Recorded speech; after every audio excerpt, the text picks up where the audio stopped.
పూర్తి వివరాలకు చదవండి రేపటి అక్షర శిల్పం దినపత్రికలో.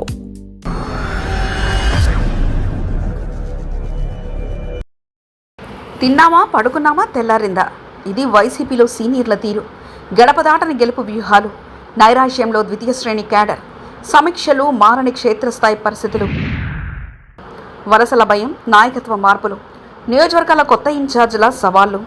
ఆంధ్రప్రదేశ్ రాజకీయాల్లో గత ఎన్నికల ఓటమి తర్వాత వైఎస్ఆర్ కాంగ్రెస్ పార్టీ తీవ్రమైన ఆత్మరక్షణలో పడింది. అధికారం కోల్పోయిన నాటి నుంచి పార్టీని తిరిగి గాడిలో పెట్టేందుకు, కేడర్ భరోసా నింపేందుకు అధినాయకత్వం రకరకాల ప్రయత్నాలు చేస్తుంది. అయితే ఆ ప్రయత్నాలు క్షేత్రస్థాయిలో ఆశించిన ఫలితాలను ఇవ్వడం లేదన్న చర్చ రాజకీయ వర్గాల్లో బలంగా వినిపిస్తుంది.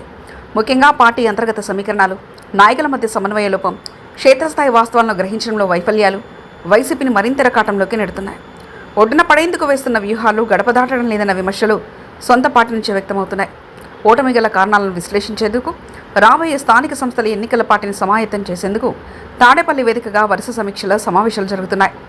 రీజనల్ కోఆర్డినేటర్లు, జిల్లా అధ్యక్షులు, నియోజకవర్గ ఇన్ఛార్జీలతో అధినేత భేటీ అవుతున్నారు. అయితే ఈ సమావేశాలు కేవలం దిశానిర్దేశాలకే పరిమితం అవుతున్నాయని, క్షేత్రస్థాయిలో నాయకులకు ఎదురవుతున్న అసలు సమస్యలపై స్పష్టమైన పరిష్కారాలు లభించలేదని పార్టీ వర్గాలు గుసగుసలాడుకుంటున్నాయి. కూటమి ప్రభుత్వంపై ప్రజల్లో వచ్చే వ్యతిరేకతను వాడుకోవాలని చెప్తున్నారే తప్ప, ప్రస్తుతం పార్టీని విడిపోతున్న ద్వితీయ శ్రేణి నాయకత్వాన్ని ఎలా కాపాడుకోవాలనే దానిపై స్పష్టత కరువైందనే అసంతృప్తి నెలకొంది. వైసీపీ ప్రస్తుతం వేధిస్తున్న అతిపెద్ద సమస్య నాయకుల వలసలు. మున్సిపల్ కార్పొరేషన్లు, మున్సిపాలిటీలు, జెడ్పీటీసీలు, ఎంపీటీసీ స్థానాల్లో గెలిచిన ప్రజాప్రతినిధులు పెద్ద ఎత్తున అధికార పార్టీల వైపు వెళ్ళిపోయారు. స్థానిక సంస్థల ఎన్నికలు మళ్లీ సమీపిస్తున్నాయి. ఈలోగా మళ్లీ ఆయా స్థానాల్లో బలమైన నేతల అన్వేషణ సవాల్గా మారింది.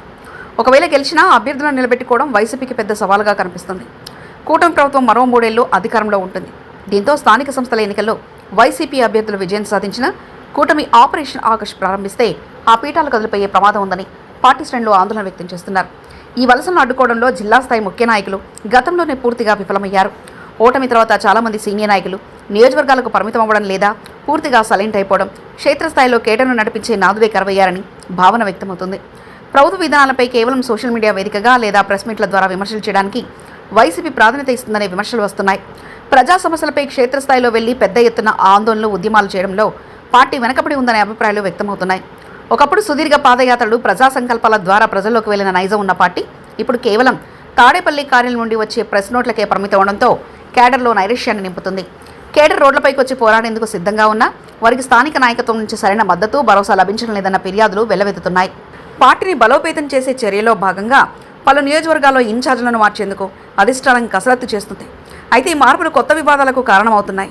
పాత నాయకులను పక్కనబెట్టి కొత్త వారిని తీసుకురావడం వల్ల అంతర్గత విభేదాలు మరింత పెచ్చిమిరుతున్నాయి. కొత్తగా బాధ్యతలు తీసుకునే నాయకులకు పాత కేడర్ సహకరించడం లేదు. మరోవైపు రాబో స్థానిక సంస్థల ఎన్నికల్లో పోటీ చేసేందుకు అభ్యర్థులు కూడా వెనకడుగు వేస్తున్నట్లు తెలుస్తుంది. ఎన్నికల ఖర్చు భరించడం, అధికార పార్టీల వ్యూహాలను తట్టుకుని నిలబడడం ప్రస్తుత పరిస్థితుల్లో సాధ్యం కాదనే భావనలో విద్యార్థులున్నారు. రాజకీయాల్లో ఓటమి సహజమే అయినప్పటికీ దాన్ని అధిగమించి తిరిగి పుంజుకోవడానికి బలమైన కార్యాచరణ అవసరం.